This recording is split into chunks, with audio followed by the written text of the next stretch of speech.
The president, of course, tweeting out defending himself after this widow spoke out publicly on GMA. Was that the right response, do you think? I can't, Carol, to be honest, I can't even believe we're having this conversation, to be honest. I mean, you had the commander-in-chief calling the widow of somebody that served and died in action. He picked up the phone to make the call. And, you know, this is despite General Kelly telling him not to.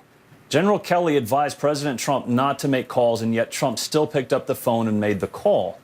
And I think what we're having here, and I've heard other transcripts of other calls that he's made to Gold Star widows, and they've been wholly appropriate. They've been, you know, the best that he can, making an extremely difficult call. And here we're politicizing this, and it's like there's nothing sacred. Again, to echo General Kelly, there's nothing, it seems like there's nothing sacred left right now. And, you know, the shame of this, Carol, in my thinking is, because of this, I think Trump is going to hesitate before he makes any further calls to Gold Star widows, which I think is an utter shame. Well, that would be, Basil, go ahead. No, that would be a shame, because that's actually contrary to his job. I mean, he is the president of the United States, the commander-in-chief of our armed forces. And look, I can disagree with President Trump here until the day is long, and I have on many occasions. I don't expect him to be the orator of our generation. He's not Demosthenes, but I do expect him to be able to console the families of our fallen soldiers.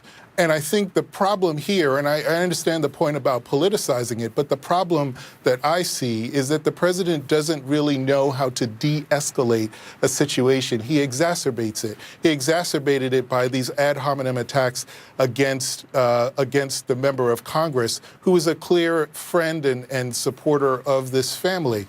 So even if the family of LaDavid Johnson came away from that call, and his widow has said that she came away from that call feeling worse than prior to the call, it's incumbent upon the President of the United States to find a way to still be consoling and still be sort of the bigger person.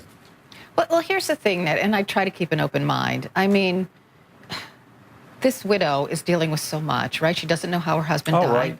She couldn't view his body. She's not even sure it was him in the casket. You know, all of these things go through your mind when you're grieving, right? The Pentagon hasn't been forthcoming with answers because they probably don't know the answers yet, right? So she gets a call from the president, and maybe it wouldn't have mattered what he said. Maybe it's just too raw. Maybe her circumstances are just too tragic for her to deal with anything. So, I mean, this is... Yeah, no, I mean, Carol, you're making a very valid point. Like, these are very raw emotions. I have many family members that serve in the military, Air Force, Marines, Navy, Army. There are a ton of sacrifices that are made, and then obviously there are ultimate sacrifices that are made. And not only have they made these sacrifices up to this point, now they have a loved one that died in the service of their country. And I'm not sure that anyone making a call can lessen the pain and the suffering of having a lost one, again, when you have so many questions about how that loved one actually died in action overseas. And so I think moving forward, it has to be one of those things, hearing some of the wounded veterans over the weekend talk about this, again, hearing General Kelly talk about this, can we just leave some of this stuff to be sacred and understand whether you think it's articulate or inarticulate, you actually had the commander-in-chief picking up the phone against his chief of staff counsel and making a call in hopes that he could at least let the widow know in some way, whether you thought it was articulate or inarticulate, that he appreciated that service member's sacrifice for the country. Mm-hmm. And then we move on and we talk about other things. And I will say, Basil, with Congresswoman Wilson, I also think she should let it go. It's time to stop. I know the Congressional Black Caucus is calling for an apology, because, you know, General Kelly supposedly lied about circumstances surrounding Congresswoman Wilson, but shouldn't she just let it drop too? This isn't a winner for anyone. Well, but see, I don't think, I'm not looking at it in terms of winners as losers, and I know you're not really saying that, but I think the problem here owes to what I said earlier, which is this issue of escalation. I don't think that the member of Congress was out to go after the president. She reported her impression of the call and the impression of the widow after the call. She is but now, the president, though.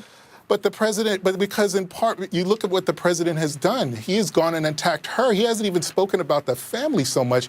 He's attacked her. And this actually is part of a long stream of attacks against Gold Star families. Think about Mr. Khan last year and for so many weeks and months afterwards, his attacks against that family. So I think the context is important here. It's not an issue of whether he was articulate or inarticulate. It's the fact that he goes in with these ad hominem attacks, these sort of feuds with individuals just to try to bully his point across. That's what's not necessary here. And I don't think it's incumbent upon the Congresswoman, who's a friend and counselor of this family, to sort of drop it. It's incumbent upon the President of the United States to rise to a different level. I have to leave it there. Ned Ryun, Basil Schmeichel, thanks to both of you. Thanks, Carol. Thanks.